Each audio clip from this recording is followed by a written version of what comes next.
What's up mga ka-lovely friendships? This is Jonah and you are watching the Kasambahay Story. Yan, if bago ka pa lang sa channel na to, welcome po. Huwag mo namang kalimutang i-subscribe, i-hit yung like and share button, and syempre kalampagin mo na yung kampana dyan para updated ka sa mga susunod nating mga videos. Samahan mo ako hanggang sa dulo ng video na to at pag-usapan natin ang mga kwentong kasambahay. Another kwentong kasambahay na naman po ang ating pag-uusapan sa araw na ito. Pero bago ang lahat, syempre, kamusta sa lahat?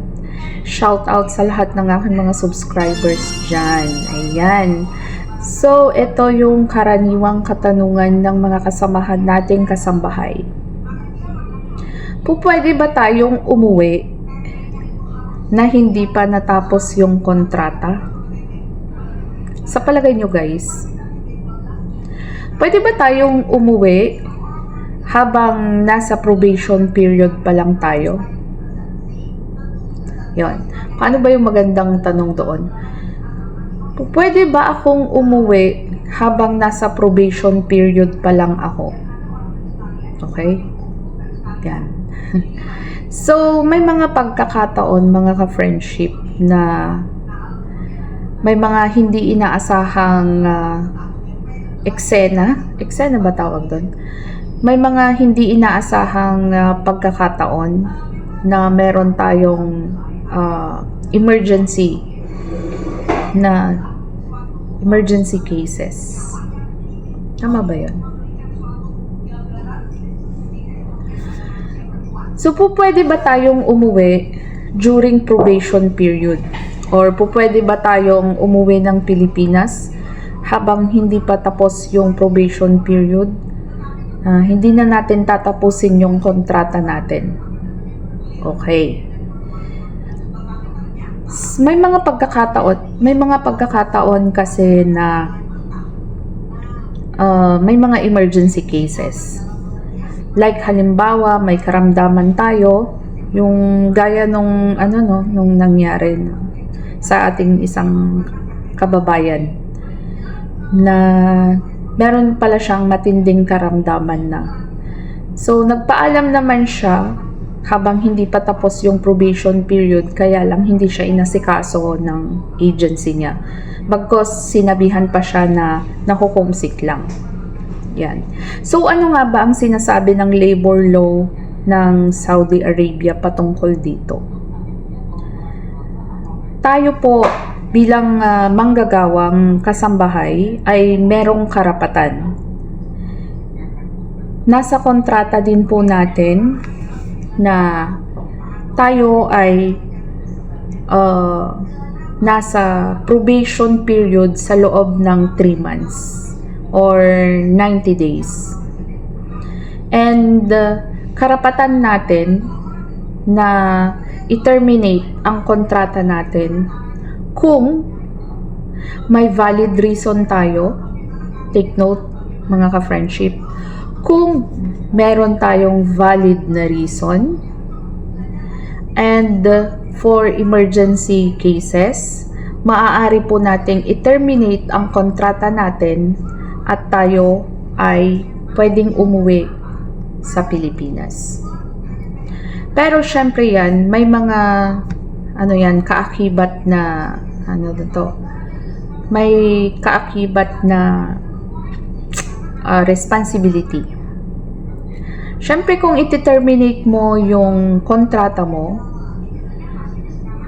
ikaw yung may responsibility na bumili ng ticket mo.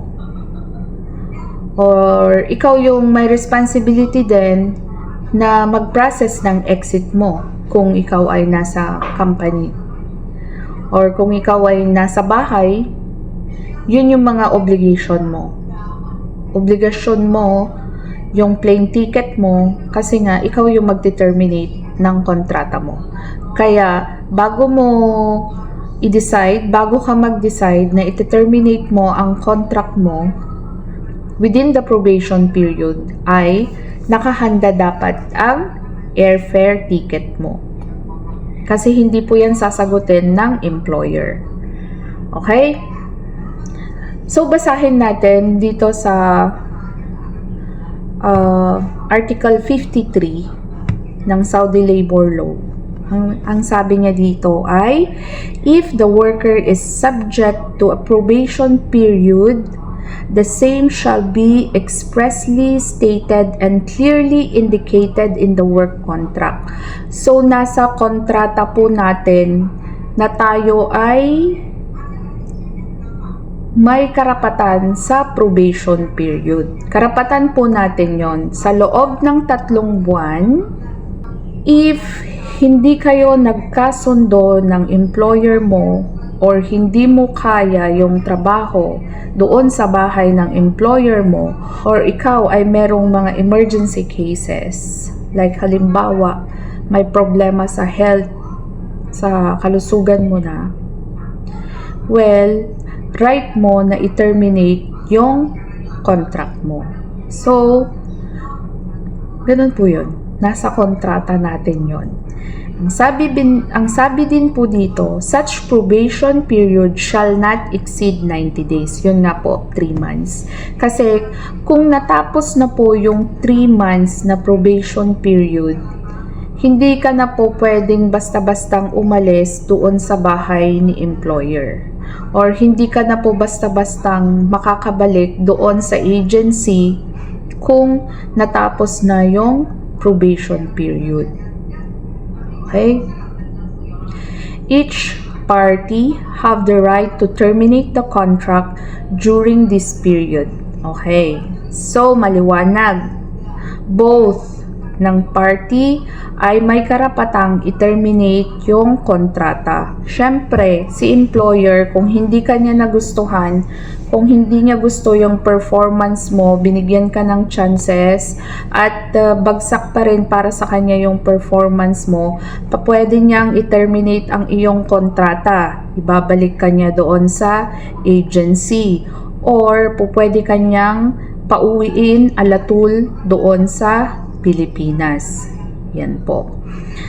And unless the contract embodies a clause giving the right to terminate the contract to only one of them.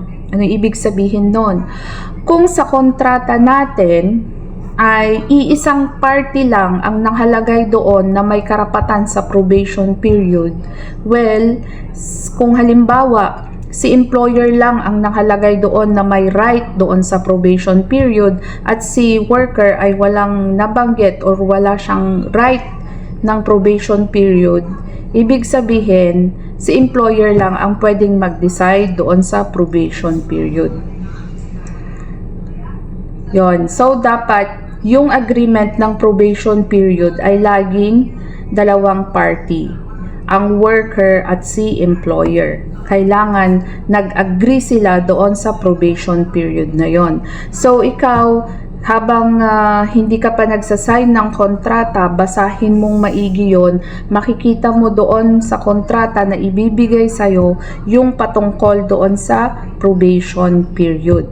Karapatan mo yon bilang isang manggagawa. Makatatandaan natin yan, mga ka-friendship. Kasi may mga agency, kalimitan sinasabi nila, magtiis ka muna hanggang 3 buwan. Doon ka muna sa employer mo hanggang 3 buwan. Hindi po ganon ang probation period. Kasi once na lumagpas ka na po ng probation period, hindi ka po basta-bastang makakauwi. Or hindi ka po basta-basta makakaalis sa employer mo. Lahat na ng expenses, lahat na siguro ng mga processing or pagpaprocess ay gagawin nilang obligasyon mo na. Ikaw na yung may responsibility lahat kung lumagpas na ng 3 months. Saka baka hindi ka na i-release ng amo mo kasi tapos na yung 3 months. Kaya pakaisipin mabuti bago nating pirmahan yung kontrata. I-evaluate natin mabuti yung mga sarili natin kung talagang pagpunta natin dito sa gitnang silangan ay kakayanin ba talaga natin yung trabaho. 101% ba tayo na ready tayo sa trabaho? or 110% ba na okay ang katawan natin pag pupunta tayo dito sa gitnang silangan? Para po pagdating natin dito ay hindi tayo mapasubo na biglang nagbago yung isip mo na ay gusto ko nang umuwi, ganito pala ang Saudi, ayaw ko na dito. Hindi po ganon. Okay? Hindi po yung ay masakit na yung tuhod ko, kailangan ko nang umuwi. Hindi po ganon. Kaya nga natin, i-evaluate natin ng maayos, ng mabuti ang sarili natin bago tayo pumirma sa ating kontrata. Okay? Yon. So, pakakatandaan natin mga ka-friendship, ang probation period, pwede kang umuwi sa loob ng 3 buwan na hindi mo pa natapos yun. Okay? Kasi nandoon nga sa kontrata. Pero, kaakibat nun, magiging responsibilidad mo yung mga gastusin sa pagpaproseso ng pag-uwi mo. Kasama na doon yung pamasahe mo. Okay? Kung may pera ka naman, di why not umuwi ka? Pero kalimitan, ang mga employer, hindi yan basta-basta pumapayag na umalis ang isang worker. Yan. So, yun, ganun. Siyempre may pros and cons yan. May mga, yun nga, may kaakibat na responsibilidad, obligasyon, kung kayo ay magdi-decide. Kaya, ganun po yun. Pero maliwanag po sa sinasabi ng labor law ng Saudi Arabia, maaaring i-terminate ng isang worker ang kanyang kontrata.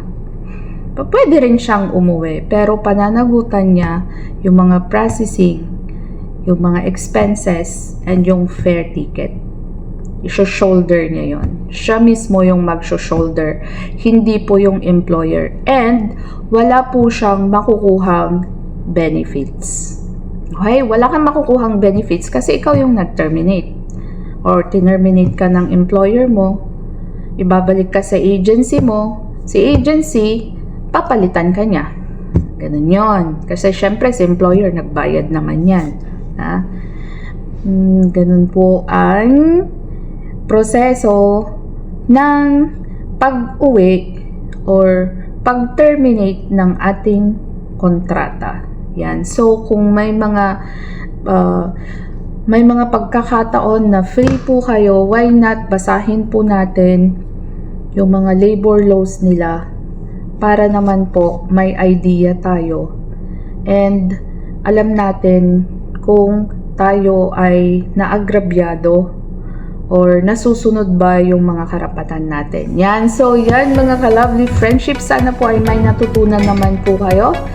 And syempre, kung may napulot kayong konting idea, huwag nyo naman po akong kalimutang i-subscribe. At yun nga po, lagi po kayong mag-iingat. Magdarasal po kayo palagi. And kung ano pa man ang problema nyo, try nyong tumawag, kausapin yung mga pamilya nyo, mag-voice out kayo, huwag nyong dadamdamin, huwag nyong sasarilinin yung mga problema ninyo. Yan, try nyong i-express para naman po hindi tayo bumagsak sa depression. Nakakalungkot po yung mga kababayan natin na nababalitaan natin na pinipitil nila yung sarili nilang buhay. So, yan, mga ka-friendship, lagi po kayong mag-iingat and magdarasal po kayo palagi. Lagi kong sinasabi na kung anong nasimulan natin mabuti ay pagpatuloy lang natin, laban lang tayo para sa mga pangarap natin. Maraming salamat po, hanggang sa susunod. Bye!